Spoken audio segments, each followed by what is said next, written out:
Olá! Uma tragédia climática sem precedentes. Não há quem não tenha ou esteja impactado pelo que aconteceu no Rio Grande do Sul. Centenas de mortos, desaparecidos. Um estado desolado. Mais de 2 milhões de pessoas afetadas. Mais de 90% das cidades do estado atingidas. Mais de 500 mil pessoas desalojadas. O Porto de Rio Grande está em operação, mas em Porto Alegre e Pelotas, as atividades estão suspensas por tempo indeterminado por causa da cheia do Guaíba. Os portos são administrados pela empresa pública Portos RS. E o Porto e Negócios de hoje não poderia ser outro, senão repercutindo os impactos causados no setor por esta tragédia. Para tratar do tema, recebemos no estúdio Alexandra Sampaio, coordenadora do Núcleo de Pesquisas Hidrodinâmicas da Unisanta. Aqui também comigo o diretor de Assuntos Portuários do Sistema Santa Cecília de Comunicação, Casimiro Técio. E por Zoom, a presidente do Conselho da Portos RS, Jaqueline Venpapi. Jaqueline, antes de mais nada, muito obrigada por nos atender, por receber o Porto e Negócios, para falar um pouco dessa que é, sem dúvida nenhuma, uma das maiores catástrofes que a gente pode ser ou está sendo espectador quando a gente fala de extremo climático aqui no Brasil, e quiçá no mundo. Muito obrigada pela tua participação. Eu que agradeço o Porto e Negócios ter recebido a Portos RS para retratar um pouco de tudo que está sendo vivido lá. Realmente, a palavra que acho que define é tristeza, né, com tudo que a gente está observando, com todo o impacto que sofreu a população de uma forma geral e também a própria infraestrutura e o quanto isso ainda vai perdurar no tempo. Então, muito obrigado por vocês terem nos recebido e a gente poder falar um pouquinho, né, da experiência que estamos vivendo lá, até como uma forma de alerta geral, né, no sentido dos demais portos, como os demais portos podem se preparar para as mudanças climáticas que elas já são presentes, né? Não é uma coisa que se avizinha, não é uma coisa que se estuda, é uma coisa que se vive hoje. Sem dúvida nenhuma. Técio, obrigada mais uma vez pela parceria. Alexandra, muito obrigada. Seja bem-vinda ao Porto Negócios. Eu que agradeço também a possibilidade de passar um pouco da experiência que a gente tem vivido em Santos. Então, o NPH é um núcleo já bastante maduro, que tem 2 décadas, né, de atuação, mais de 2 décadas, né, se a gente contar desde o seu embrião. E a gente vem trabalhando um pouco nesse sentido, dentro dessa interface porto e cidade, porque são interdependentes. E ajudamos a construir, inclusive, o plano preventivo de ressacas e inundações costeiras para a cidade de Santos, que acabou sendo espelhado pelo estado de São Paulo, e hoje ele é praticamente o mesmo plano para todo o litoral de São Paulo. A gente vem alertando já há algum tempo, né, para situações como essas, principalmente na nossa cidade. Sim. Também somos uma ilha, né, exemplo de outros locais. Não temos bacias hidrográficas tão extensas como essa, mas também temos algumas semelhanças com o que está acontecendo lá. Temos um paredão, uma serra, também com seus 700 metros de altura, exatamente, né, em média ali no Rio Grande do Sul, de informações que foram divulgadas em torno de 800 metros, então, que faz com que ali já chova mais naturalmente. Então, nós já tivemos cheias muito intensas e também alguns impactos climáticos na bacia do Cubatão, inclusive com reflexo no setor industrial, Sim, com alagamentos, com destruição de estações de tratamento de esgoto, de água. Então, a Unisanta vem trabalhando, atuando de forma a colaborar com os sistemas de prevenção e alertas.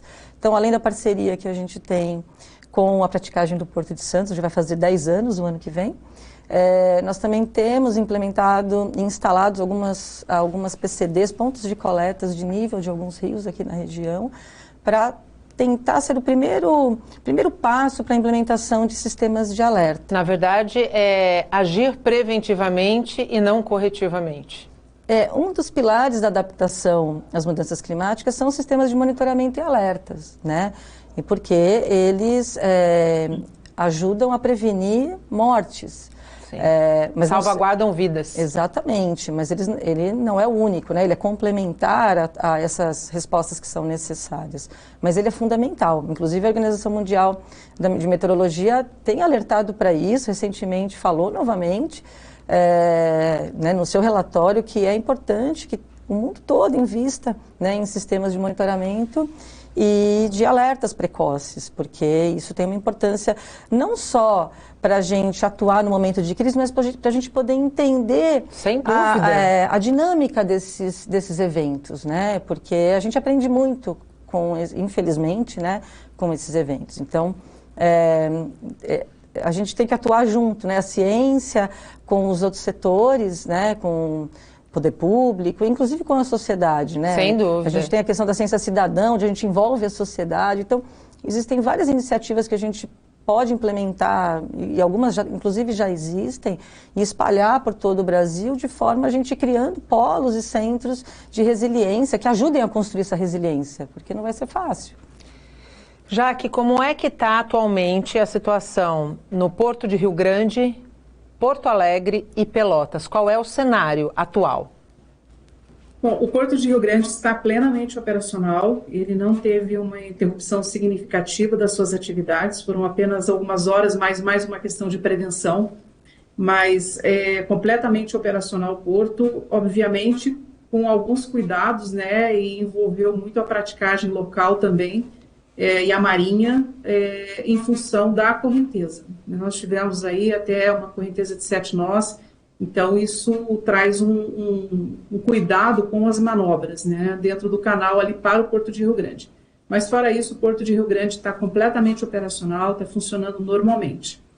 Em relação a Pelotas, há uma suspensão total das atividades, a principal carga de Pelotas é a toras de madeira, então o Porto também não tem a menor condição operacional, também está com pontos de alagamento. E Porto Alegre é um pouco mais visível até para todos aí, porque foi o primeiro ponto de alagamento, é o Porto de Porto Alegre, a primeira contenção para a cidade de Porto Alegre é o próprio Porto, e o Porto está completamente debaixo d'água. Então, seja na parte da sua infraestrutura pública, seja nos terminais portuários, houve uma grande preocupação em relação às cargas que estavam dentro dos terminais, não só pelo perdimento da carga, mas também a possível contaminação da água, né? Nós tínhamos muito fertilizante, então também a autoridade portuária trabalhou muito nas prevenções com relação a essas cargas e está com uma ação bem forte de prevenção em Rio Grande. Não há uma expectativa de que Rio Grande sofra alagamento e nem interrupção das suas atividades, mas ainda assim está se trabalhando fortemente na prevenção, que se acaso vier a ocorrer por uma situação absolutamente inesperada, como já foi o alagamento completo do Porto de Porto Alegre, em poucas horas a água tomou conta, a gente não pode também não prevenir, então o Rio Grande está fazendo todo um processo de prevenção. E também a própria autoridade portuária em Rio Grande e em Pelotas está auxiliando muito na remoção das famílias na área de risco.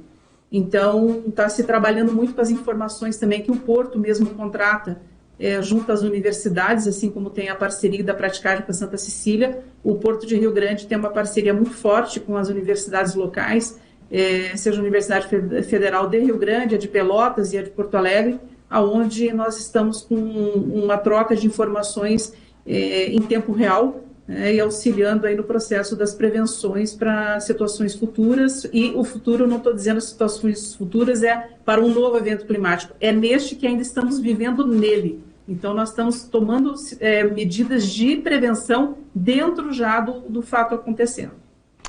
Técio, qual que é o papel nessa tragédia toda da iniciativa privada? Bom, acho que o primeiro, e aí não só da iniciativa privada, né, mas indo na esteira do que a Alexandra colocou, muito se fala da mitigação, muito se fala da redução de carbono, né, existe uma competição entre os portos para a corrida do carbono zero, mas pouco se fala das medidas de adaptação, né, e várias vezes a gente fala aqui no programa, né, que e aí é o técnico Tércio falando, né? Se eu tiver R$1 para investir hoje num porto, eu investiria em adaptação, né? Eu acho que o carbono zero já é um pouco da obrigação que todo mundo tem que fazer, né, de reduzir sua pegada de carbono. Mas é fundamental a iniciativa privada se preparar se adaptando a planos de contingência nas suas operações, né? E aí eu estou falando estritamente do setor portuário, mas isso também se aplica a outras atividades da economia, né? A gente entender, o monitoramento ele é fundamental, né? Quanto mais eventos de ventos fortes você tiver naquele porto, quanto mais eventos de chuvas extremas, né? Ou seja, chuvas acima de 30 milímetros, né? A gente fala assim, dias muito chuvosos e chuvosos, né? Que já é um quesito que a gente utiliza para planejamento portuário, né? Então, tem portos que chovem muito, chovem bastante e muito em 40% do tempo, né? Eu não vou considerar 40% do tempo para operar cargas hidrofóbicas, fertilizante, granel vegetal, celulose, né? São cargas que eu não posso operar na chuva.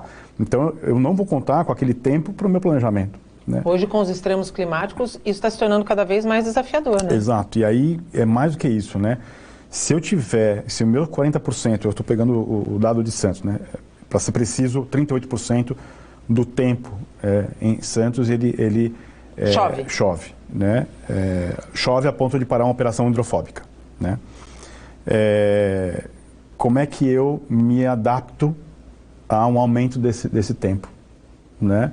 Como eu adapto o meu equipamento a ventos mais fortes. Então, essa política de adaptação ela é importante para a continuidade das operações do porto. Não estou nem entrando no mérito da contingência de um evento como esse, né? O plano de contingência é como é que é o meu plano de evacuação. Sim. Né? Então, aqui no caso, a água chegou primeiro em Porto Alegre, as pessoas em Pelotas tiveram tempo para dar a resposta, porque tinha um tempo entre o que aconteceu em Porto Alegre até chegar em Pelotas. Né? Então, a questão é como é que a gente antecipa as pessoas que sofreram isso em Porto Alegre, né? Que é o que a Alexandra colocou com relação à rede de monitoramento, né? Dos alertas, que em alguns países isso já está no cotidiano. Né? Você pega o exemplo do Japão com relação a terremotos.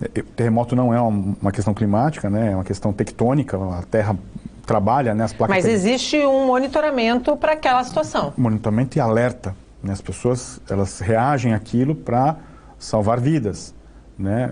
O problema aqui aconteceu e não se tinha um sistema de alerta. Então acho que hoje o setor privado ele tem uma função de copartícipe, de instituir, eu estou falando do setor portuário, mas isso se aplica ao setor industrial, isso se aplica a uma rede urbana de serviços, de trabalhar junto com o poder público em constituir esses planos de adaptação, né? De contingência, são planos de contingência. Alexandra, no caso de Porto Alegre, se a gente for fazer uma comparação entre Porto Alegre e Santos, você mesmo disse que a gente tem características muito parecidas, né? Distintas por um lado. Exato, distintas por um lado, parecidas pelo outro. No caso de Porto Alegre, o vento foi, ou segue sendo, o grande, vamos dizer assim, vilão dessa tragédia? Não, é a chuva, né? Enfim, a precipitação volumosa, que causou esse impacto, né, de natureza catastrófica e numa área muito extensa.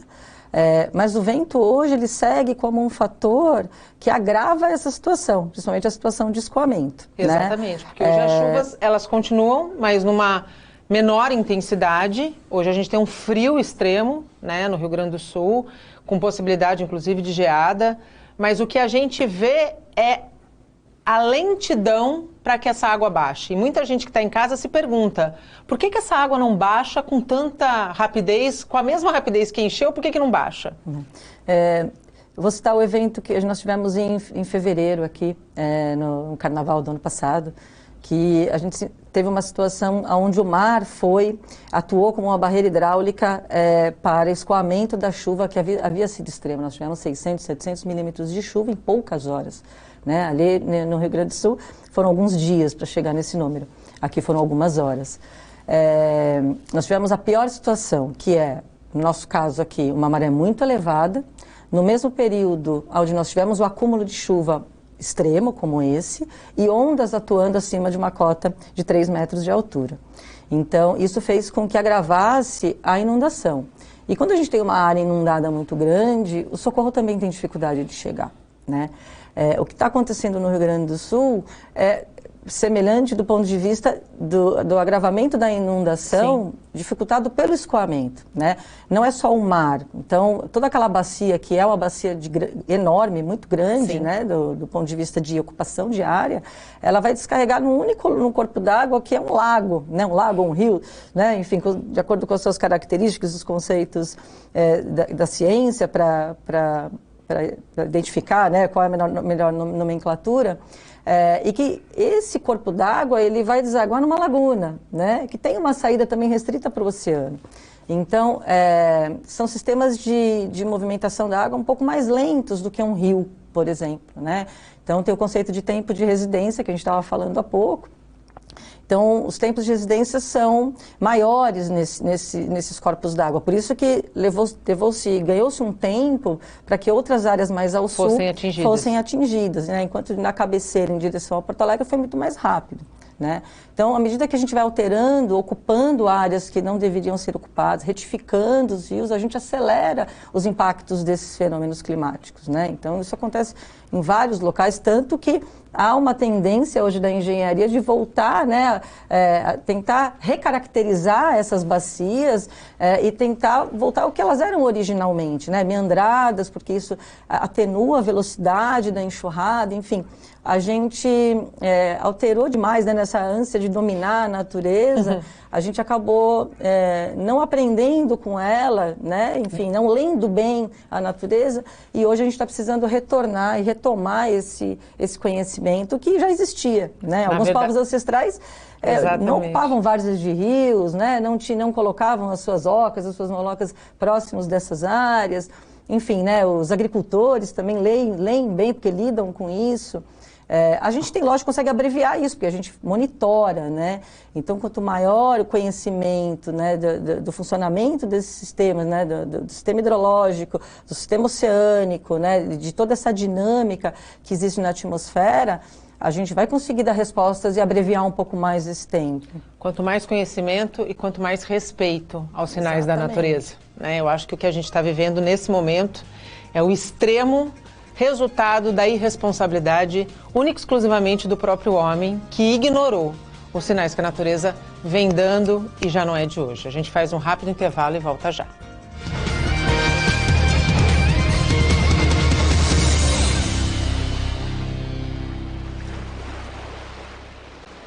Orgulho que bate no peito, orgulho de ser BTP. 10 anos no Porto de Santos, 10 anos de história por você. Ligando as rotas do mundo, fazendo o nosso país crescer. Levando e trazendo tudo o que é importante pra você. Orgulho que bate no peito, orgulho de ser BTP. 10 anos no Porto de Santos, 10 anos de história por você.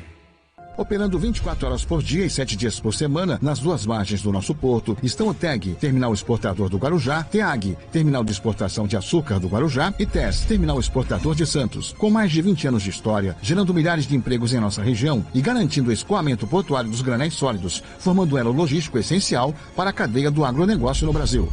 O grupo está se modernizando, substituindo toda a estrutura por equipamentos mais modernos que reduzem a emissão de particulados durante o embarque. TEG, TEAG, TES. O Brasil passa por aqui.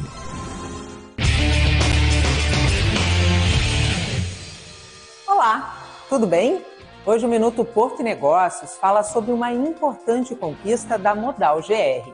Pela 4ª vez consecutiva, a empresa especializada em tecnologia e inovação conquistou o selo GPTW, uma certificação internacional dada a corporações que valorizam pessoas e que promovem um ambiente organizacional positivo. O selo GPTW atesta a qualidade do ambiente de trabalho oferecido pela Modal GR e destaca o comprometimento do grupo com o bem-estar e a satisfação dos seus consultores. A certificação reforça o compromisso da empresa em buscar sempre a excelência na gestão de pessoas para, assim, conseguir proporcionar um ambiente inclusivo, saudável e motivador. Este foi o nosso Minuto Porto e Negócios. Até a próxima. Tchau! Apoio Modal GR, tecnologia, inovação e resultados.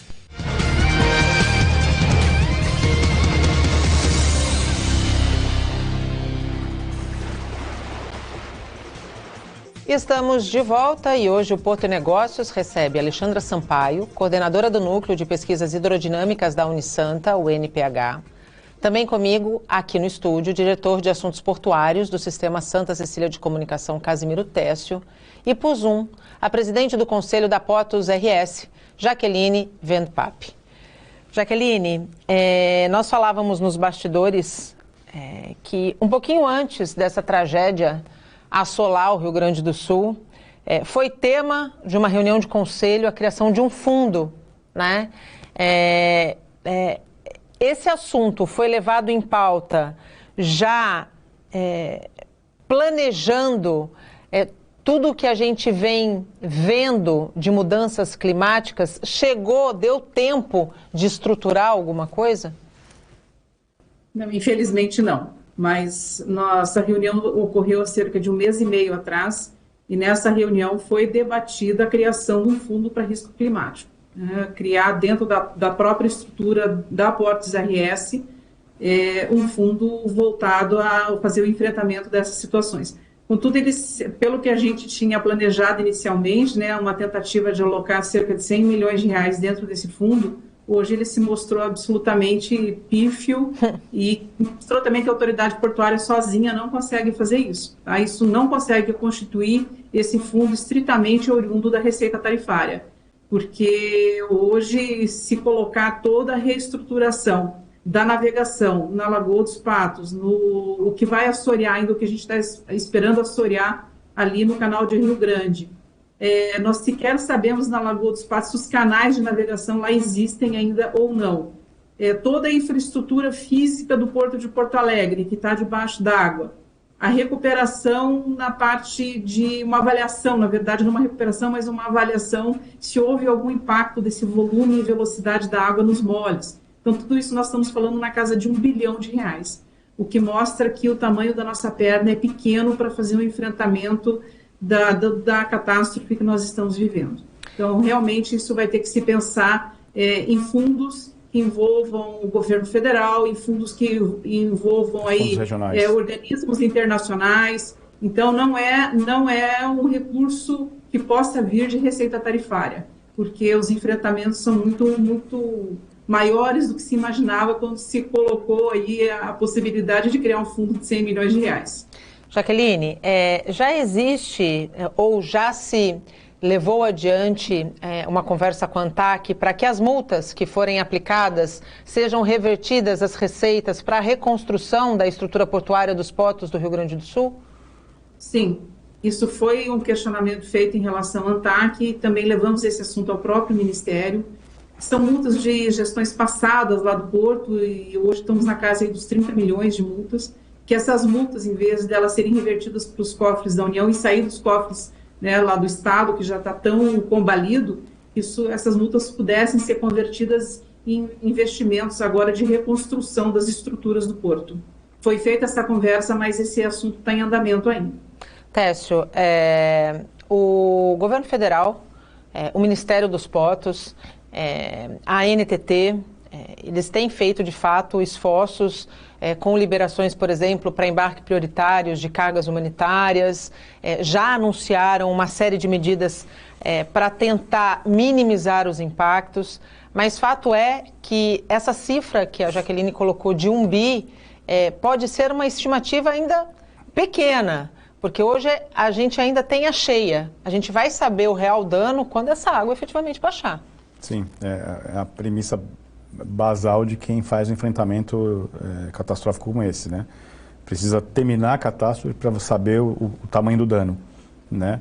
Como a Jaque colocou, se você vê com uma carga de sedimento, né? Para quem já viu as imagens, principalmente mais a montante no rio, você vê as formações montanhosas, né? Praticamente o desmoronamento de material e esse sedimento vai para o rio, vai para o corpo d'água e ele vai acarrear até o canal de navegação. Então, precisa como eu disse, levantar o tamanho do estrago. E aí depois que abaixar o nível do rio, recuperar o status inicial, fazer uma campanha de batimetria de cobertura de todo o terreno.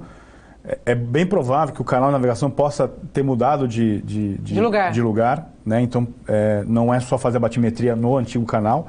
Eu entendo que tem que fazer uma batimetria com um espectro mais amplo, né? Identificar se ele mudou de localização ou se só foi de fato assoreado nele mesmo e montar o plano de ataque para recuperar os canais de navegação.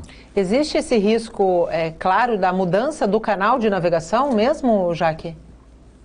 Nós não temos clareza, a gente só sabe que pela grande movimentação, sim, podemos não tê-lo mais, simplesmente, né, eu estou falando isso da navegação ali na Lagoa dos Patos, simplesmente a gente pode não ter mais o canal de navegação, como ele pode ter mudado, como ele pode estar completamente assoreado, a gente não tem a noção. E não é só assoreamento do sedimento que desce, né, já naturalmente desce bastante, mas agora com o desmoronamento aí de vários morros, aí com certeza a gente vai ter muito significativo, mas o que nós esperamos e que pode ser muito grave aí na questão da dragagem futura que a gente vai ter que realizar é a questão dos destroços.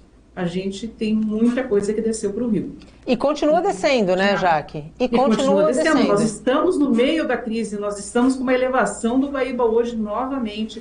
Nós estamos com o vento sul entrando, por mais que a correnteza seja forte, o vento ainda interfere no escoamento dessa água, então faz uma elevação a montante maior, né? E a gente tem ainda, né, nós estamos com algumas situações de terrenos que hoje já estão completamente, as casas foram completamente destruídas, então com muito destroços em cima, quanto mais enche, mais destroços e sedimentos vão para o leito aí do corpo hídrico. E, então, nós temos uma expectativa de uma remoção, né, de detritos, destroços, talvez em volume maior até dos que os próprios sedimentos. E, considerando que já era ordinário, nas nossas dragagens, a gente recolhia muito lixo.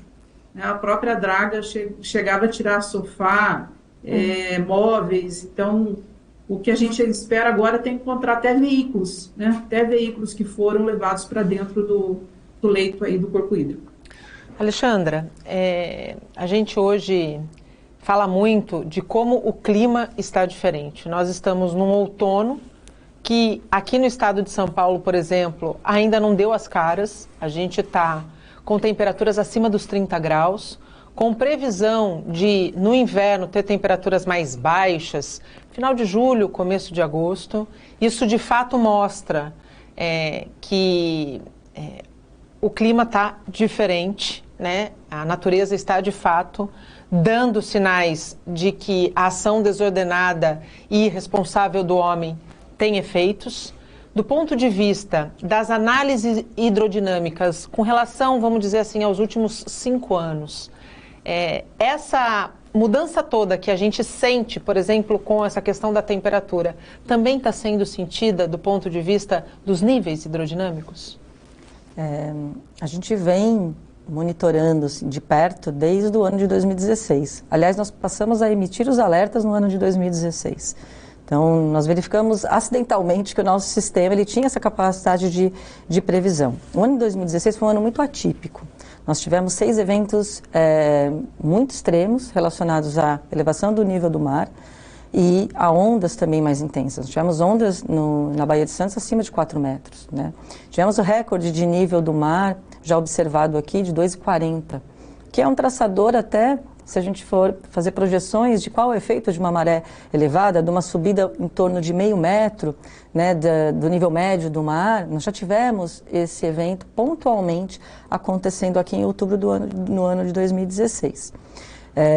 O ano de 2020 também foi um ano, especialmente, onde nós tivemos um número de eventos mais extremos igualmente forte. Que foi o ano daquele desmoronamento e o ano em que muitas pessoas morreram soterradas, especialmente no Guarujá. Exatamente. E depois, novamente, em 2022 e 2023 também segue a mesma tendência. Então, o que a gente vem observando?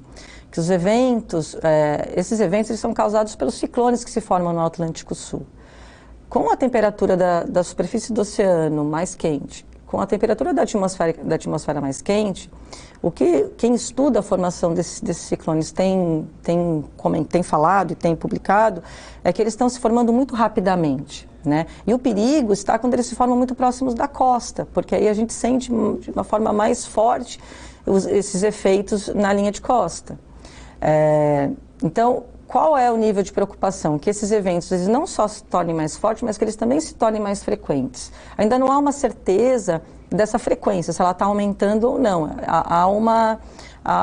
Está dentro da média do que vem acontecendo. Mas o que a gente pode projetar é se eles acontecem repetidamente, e foi o caso que aconteceu especialmente em 2016, porque todos os eventos no ano de 2016 eles bateram recorde, quer de altura de onda, quer do nível do mar. Não houve tempo, por exemplo, da região de praia se recuperar. Então é uma região que já sofre um processo erosivo de longo prazo, né, a partir da construção do emissário submarino, depois com o aprofundamento do canal do Porto, ou seja, a cidade é viva, as atividades acontecem e a gente vem alterando o ambiente. Mas esses eventos que foram acontecendo repetidamente causaram um impacto sem precedentes, né, que destruíram a estrutura, a infraestrutura urbana, as redes que passavam ali de energia, de esgoto, de água. Então, houve um esforço, se recompôs essa estrutura, enfim, já se pensando nisso, a gente faz um engordamento artificial dessa praia de forma a conseguir conter, tem os sacos de areia, houve alteamento da geobags, né? da Avenida Beira-Mar, mas ainda não é suficiente, porque a gente consegue atenuar hoje o efeito da energia da onda sobre a região costeira, mas a gente não consegue, não tem ainda nenhum sistema para impedir o impacto da elevação do nível do mar. E como eu falei, a gente já teve níveis acima de 2,40 metros, que foi muito crítico, inclusive, para a atividade portuária, né? Então, no ano de 2016, nós tivemos 2 eventos, o Porto ficou parado por 12 horas, depois em agosto por 30 horas, Então, esse é um caso muito emblemático para a gente aprendeu muito com ele e foi a partir dele que a gente delimitou os limiares críticos aqui para a região em termos de nível do mar e ondas. O que a gente precisa fazer hoje com relação à infraestrutura urbana, a rede de macrodrenagem? Então, hoje a gente não sabe qual é a capacidade de suporte da macrodrenagem da nossa região, né, em função das características da chuva. Ela pode acontecer muito concentrada, como ela vem acontecendo. Aconteceu em fevereiro do ano passado aqui no litoral norte, parte da Baixada Santista. Sim. Aconteceu esse ano em Mongaguá, ali em Mongaguá e Praia Grande. Nós tivemos em 2022 em Angra, então eventos com chuvas, acumulados de chuva em poucas horas de 300, 400 milímetros.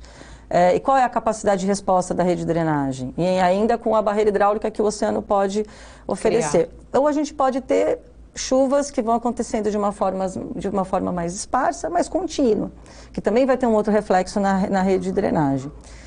Então a gente precisa, hoje a gente vem alertando já o município de Santos há pelo menos uns 6 anos, de que há uma necessidade da gente identificar qual é a capacidade de suporte da atual rede, inclusive para a gente poder projetar o que é necessário para suportar um evento como esse, que em Santos ainda não aconteceu, desta magnitude. Existe a possibilidade, as nossas características e tudo que vem acontecendo ao longo desses quase 10 anos de alertas que vocês vêm emitindo, a região da Baixada Santista, a região onde está localizado o Porto de Santos, pode viver um cenário como o que está vivendo o Rio Grande do Sul hoje?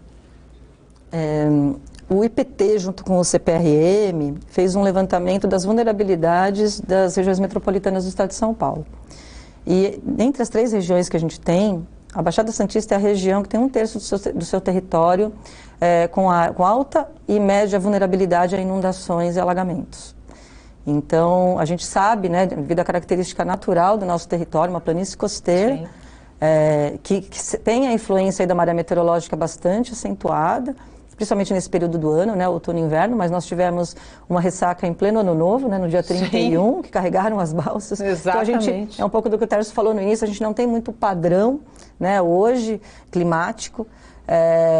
A gente recentemente, há mais ou menos 2 anos atrás, utilizamos da técnica de inteligência artificial, de aprendizado de máquina, para melhorar as previsões meteorológicas aqui, para toda a Baixada Santista. Mas uma das dificuldades foi exatamente essa: a gente não tem um histórico com eventos climáticos extremos, precipitações extremas que a gente possa considerar dentro desse processo de aprendizado de máquina. Então, a gente não deseja que isso aconteça para que a gente possa aprender, mas então a gente tem que criar outros meios.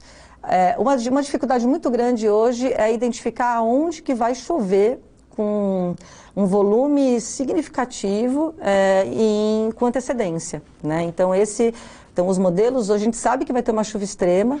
No evento do Carnaval do ano passado, até 3 dias antes, o sistema meteorológico, as previsões dos modelos meteorológicos mostravam que o sistema estava centrado em Santos, São Vicente, Cubatão. E 1 dia antes, 2 dias antes, ele se deslocou... Foi para o litoral norte. Para o Guarujá, Bertioga e o sul de São Sebastião, né? Então, a gente aqui estava realmente muito assustado, porque já havia alerta de ressaca desde quarta-feira, que a gente havia emitido. Então, há uma dificuldade da gente antever esses eventos de precipitação elevada, como realmente eles vão acontecer, e o local correto com antecedência. Então, a gente sempre vai ter que ter uma resposta a esses eventos muito rápida, né? E ter sistemas de prevenção, de contingenciamento, e a população precisa entender isso. Porque se a população ela não entende que há uma dificuldade de se alertar exatamente o que vai acontecer, porque é uma previsão, não é uma precisão, e que ela tem que estar atenta e acompanhar as previsões, inclusive de curto prazo. E seguir as orientações das autoridades quando as autoridades pedirem: deixem as áreas de risco, saiam de suas casas, procurem lugares mais altos. Isso é um alerta que resguarda a vida, né? A gente está vendo, infelizmente, que muita gente no Rio Grande do Sul perdeu tudo, construção de uma vida inteira, casa, negócio, mas estão vivos, né? E quando a gente tem vida, a gente tem força para recomeçar. Então, mais do que a gente criar essas estratégias, que são extremamente importantes e necessárias, planos de contingenciamento, que o Rio Grande do Sul e a tragédia do Rio Grande do Sul, eu acho que deixa claro a importância de se ter um plano de contingenciamento para uma catástrofe, né? É a população também entender que uma parte da salvaguarda da sua própria vida está na adoção de medidas responsáveis quando as autoridades alertam. A gente vai para mais um rápido intervalo e volta para a última etapa do Porto e Negócios de hoje. Não saia daí. Até já.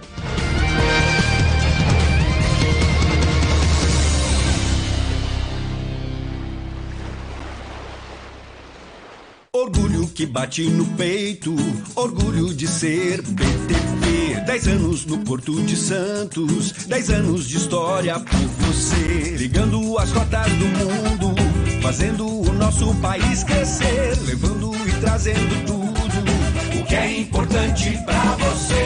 Orgulho que bate no peito, orgulho de ser BTP. 10 anos no Porto de Santos, 10 anos de história por você. Somos Modal GR. A tecnologia está em constante transformação. Nós também, desde 2015, impulsionamos negócios com tecnologia de resultado. Abraçamos a mudança para maximizar a eficiência e dar agilidade ao seu negócio com soluções personalizadas. Tecnologia é nossa forma de transformar o planeta e fazer com que nossos clientes acompanhem a evolução digital. Modal GR, tecnologia e inovação estão no nosso DNA. Operando 24 horas por dia e 7 dias por semana, nas 2 margens do nosso porto, estão o TEG, Terminal Exportador do Guarujá, TEAG, Terminal de Exportação de Açúcar do Guarujá, e TES, Terminal Exportador de Santos. Com mais de 20 anos de história, gerando milhares de empregos em nossa região e garantindo o escoamento portuário dos granéis sólidos, formando um elo logístico essencial para a cadeia do agronegócio no Brasil. O grupo está se modernizando, substituindo toda a estrutura por equipamentos mais modernos que reduzem a emissão de particulados durante o embarque. TEG, TEAG, TES. O Brasil passa por aqui. O Porto de Santos fez a cidade ser reconhecida no mundo todo, ao lado de ícones como Pelé, o café, o Jardim das Praias. A praticagem de São Paulo tem orgulho de pertencer a esse universo que alavanca o desenvolvimento do país. Os práticos manobram os navios com experiência e tecnologia para garantir a segurança e contribuir para a eficiência de um porto que não pode parar.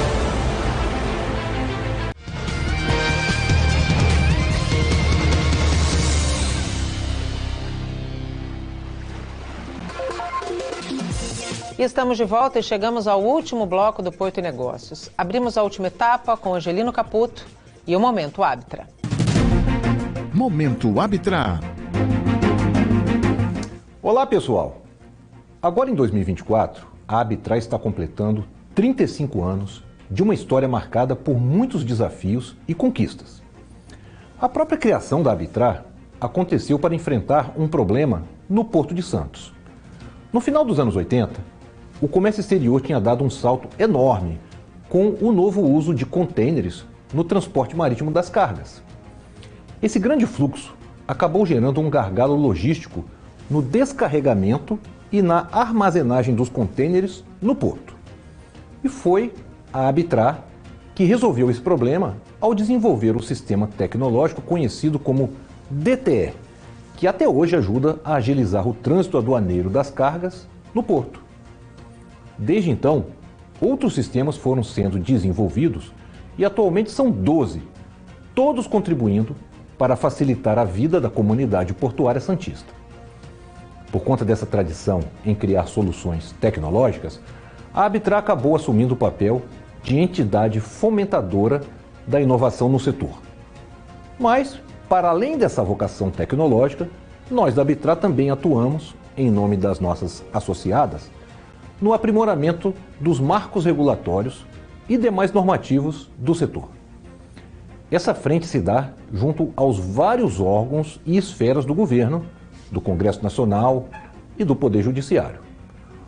Outra questão é, como o alfandegamento é o ponto comum entre essas empresas, nós também trabalhamos nas questões ligadas ao despacho aduaneiro e à liberação das cargas, o que nos diferencia em relação às demais entidades do setor.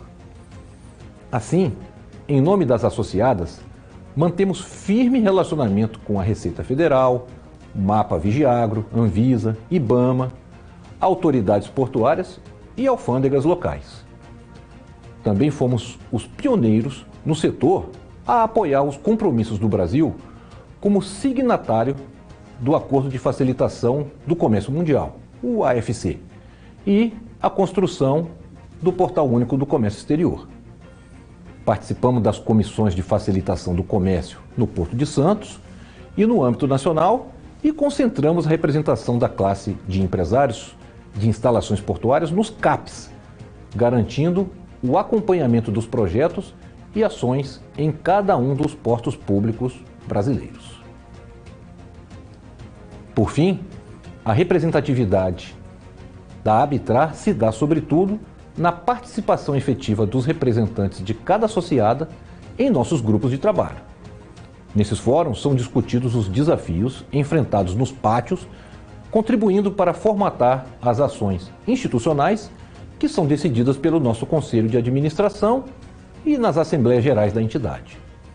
Deu para perceber o alcance da nossa associação? É ele que justifica o prestígio que a nossa entidade possui junto à comunidade portuária e de comércio exterior no Brasil. Parabéns, Ábitra, pelos 35 anos de vida e que venham outros 35 anos. Momento Ábitra. Obrigada, Caputo. E voltamos com os nossos convidados. Participam da edição de hoje Alexandra Sampaio, coordenadora do Núcleo de Pesquisas Hidrodinâmicas da Unisanta, o NPH. Também comigo aqui no estúdio, o diretor de Assuntos Portuários do Sistema Santa Cecília de Comunicação, Casimiro Técio. E por Zoom, a presidente do Conselho da Portos RS, Jaqueline Venpap. Técio, dados do próprio governo federal mostram que de 2018 a 2024, o governo do Rio Grande do Sul investiu 7 vezes mais em reconstrução do que em prevenção. Um estado que ano passado já tinha sido vítima de um ciclone extratropical. A tragédia, a catástrofe no Rio Grande do Sul deixa claro que esta lógica de remediar ao invés de prevenir precisa ser invertida o mais rápido possível? Sim, mas com cautela, né? O homem, ele não controla o mar, o homem não controla o ar, a chuva. Como eu disse, a gente tem que se adaptar a esses eventos extremos. A adaptação passa por obras de contingência, sim, mas mais do que obras, eu até mencionei no primeiro bloco, né? Se um porto passa a ventar mais, eu tenho que adaptar meu equipamento de operação no cais para ele responder a esse balanço do vento e manter o ritmo de movimentação de carga. E nisso a tecnologia pode ser uma aliada excelente. A engenharia e a tecnologia sempre vai ser aliada desses planos de adaptação, né? Custa, óbvio que custa, né? Mas a par e passo que a gente se adapta a esses eventos mais extremos, a gente tem que ter um bom plano de contingência, ou seja, no dia que tiver que apertar o botão vermelho, a sociedade, né, as empresas que estão buscando o ambiente portuário, as empresas que estão operando, todos os prestadores de serviços que estão na retroárea e todo mundo que está na relação porto-cidade precisa responder um plano de contingência com evacuação, com medidas para aquele exemplo. Evacuação segura, né? Porque nós falávamos aqui no intervalo, e eu concordo com o que a Jaqueline colocou, que tem gente que talvez não tenha saído da casa porque tem medo do que vai passar nos abrigos. A gente noticiou, né, a imprensa, de uma maneira geral, noticiou que no meio de toda a tragédia e de toda a catástrofe, havia registro de roubos, saques e o que é mais absurdo, né? Mulheres sendo violentadas dentro dos próprios abrigos. Então, muitas vezes as pessoas não saem com medo da insegurança que vão viver. E somado a isso, a gente acha que nunca vai acontecer com a gente, né? Ou que não é tão extremo assim, né? Tá pegando fogo, é um sinal de fumaça, né? E aí é um processo de aculturamento, né, da população. O brasileiro não está acostumado com o extremo climático. Quando a gente pega o Golfo do México, né, principalmente os estados americanos, Louisiana, Tennessee, ali, o Missouri, eles estão acostumados com ciclones, tornados, enfim. O japonês está acostumado com terremoto, né? Você pega as monções que acontecem anualmente no Sudeste Asiático, existe já uma adaptação para aquilo, né? Eu tive até um exemplo que eu resgatei agora. Uma vez eu fui para Hong Kong, eu fiquei 2 horas dentro do avião esperando, porque tinha um alerta de um ciclone, né? Já é procedimento padrão. Vocês acreditam que o que aconteceu, aliás, o que ainda está acontecendo no Rio Grande do Sul, deixe esse ensinamento para o Brasil de uma maneira geral? Eu espero, não só... você perguntou no setor privado. O setor privado, acho que olha isso com esmero, porque ele vai olhar a questão do investimento, retorno, claro. Enfim... do negócio. Do risco do negócio, né? Mas isso tem que ser patente, obviamente, no setor público, né? Nos tomadores de decisão, nos elaboradores das políticas públicas. O que a Jaque colocou, né? A intenção da autoridade portuária de plantar um fundo climático se mostrou 10%, a intenção, né? Que foi uma ótima intenção no Conselho, se mostrou que era 10% do impacto previsto para o Porto. Né? E eu concordo com ela plenamente. Assim, esse tipo de fundo tem que ser um fundo regional, um fundo nacional, enfim, que acolha quem está com problema. No ano passado, quem estava com problema era o Rio Amazonas. Sim. Né? O Porto do Chibatão e a Multiterminais, Porto de Manaus, ficou 60 dias parado, sem mover um contêiner, porque o navio não conseguia adentrar no rio. Né? Então, quando eu falo, a gente olha muito a chuva, o ciclone, o mar, mas às vezes é a ausência do vento, a ausência da água. A ausência da água, a ausência do vento, também é extremo climático. Exato, né? Quebra de safra, né? A gente sempre toma cuidado, né? Então, cada setor da economia tem que olhar qual é o risco climático mais afeta aquela área, aquela atividade econômica. Né? Então, por exemplo, quando teve a primeira cheia lá atrás, no sul, tirando essa dimensão catastrófica, eu estava estudando um projeto de arroz no Porto do Rio Grande, estava tendo uma concessão. Aliás, o Rio Grande do Sul é o maior importador de arroz, exportador de arroz, produtor de arroz do país, e a gente está já estudando, quando eu falo governo federal, importar 1 tonelada de arroz para tentar segurar o preço. Aí que o preço do arroz vai aumentar na gôndola do supermercado, né? Mas quando tem uma chuva acima do normal, o arroz não se impacta, né? Quando tem seca, impacta. Com certeza. O grande ponto é, para cada negócio, para cada atividade, a gente precisa pensar com a mentalidade de adaptação, né? Todo mundo se embrenhou na mensagem do ESG, a gente falou aqui várias vezes no programa, de redução de carbono, ok. Redução de carbono tá na conta. Precisa mudar a mentalidade e incluir na agenda climática a questão da adaptação. Sem dúvida nenhuma. Infelizmente, o nosso tempo acabou. Certamente a gente ficaria aqui mais pelo menos 1 hora falando a respeito de tudo que ainda está acontecendo no Rio Grande do Sul. As estimativas mais otimistas falam de 15 a 20 dias para que a água comece a baixar, e quando essa água baixar, como eu disse, começa um outro processo difícil, muito doloroso, mas que eu tenho certeza que o povo do Sul e o povo do Brasil como um todo, porque o brasileiro ele está se mostrando extremamente solidário, né, nesse momento difícil que o estado do Sul, que o sul do país está vivendo, vai seguir, né? O que não pode acontecer é quando as águas baixarem essa corrente de solidariedade e as burocracias começarem a ser impeditivos para que o Estado se reerga, se refaça, se reconstrua.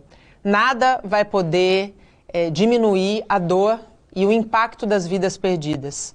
Vida a gente não recupera, mas tenho certeza absoluta de que a gente, de uma maneira geral, todo mundo está entendendo de uma vez por todas que não dá mais para brincar com a natureza a qualquer custo, por qualquer negócio, visando único exclusivamente o lucro.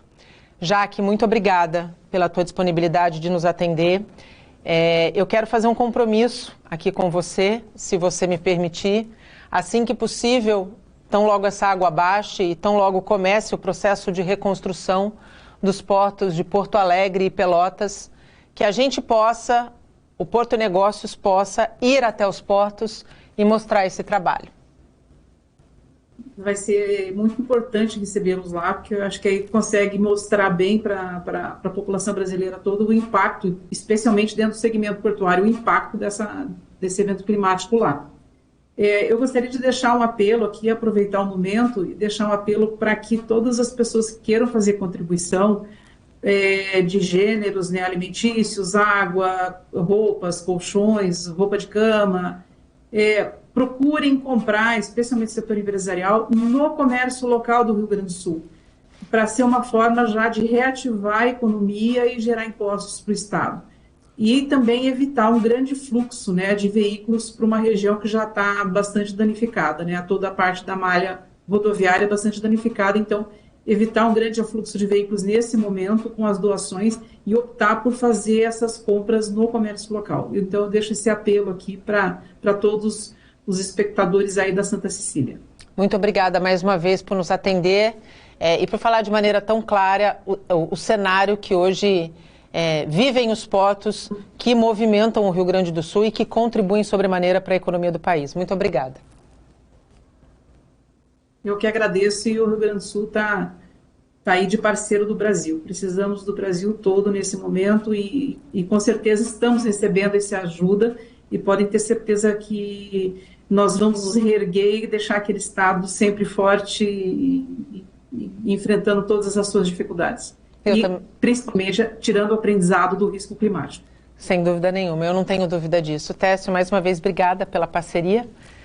Para mim foi um programa difícil, porque eu estou muito impactada com tudo que está acontecendo. Eu tenho amigos que perderam tudo, graças a Deus não perderam a vida, mas estão impactados aí, sofreram pela tragédia. E mesmo que eu não tivesse, né, eu acho que quem não se comove com a dor do outro não sabe, de fato, o que é o amor genuíno, né? Então, o que a gente está vivendo hoje é um momento de grande reflexão, de grande alerta de que está errado e que a gente precisa corrigir esse curso. Muito obrigada. Eu que agradeço.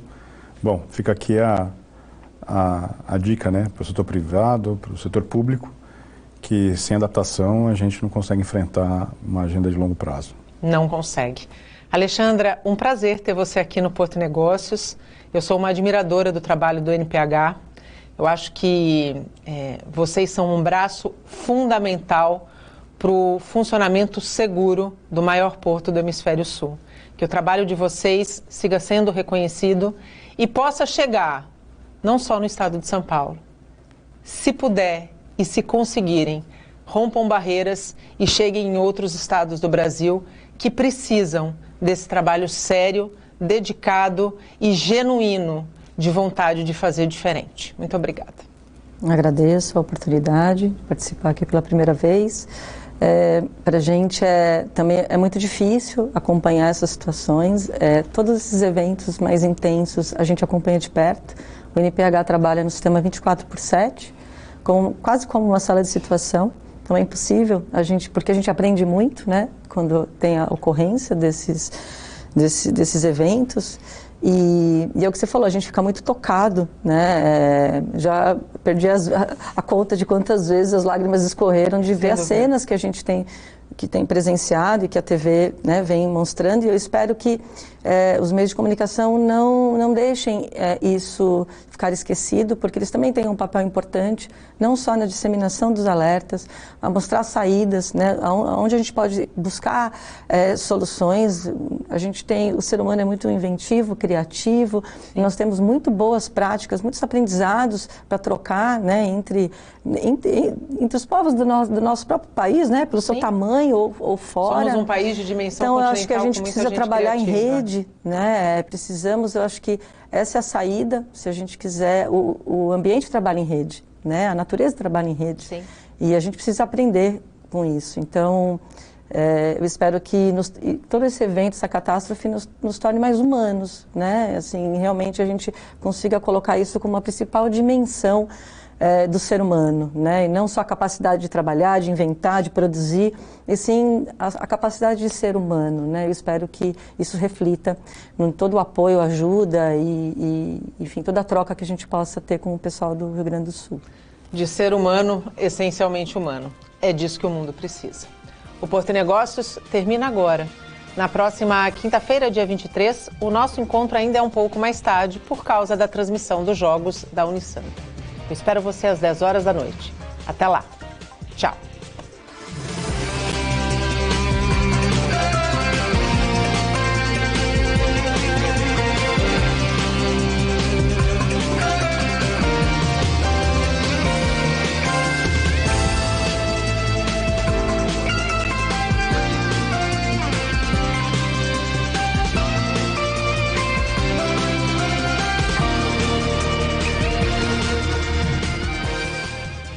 Porto e Negócios. Apoio. Brasil Terminal Portuário. Acreditar e inovar. Eldorado Brasil. Modal GR. Tecnologia, inovação e resultados. Praticagem de São Paulo. Segurança, tecnologia e produtividade a serviço do Brasil.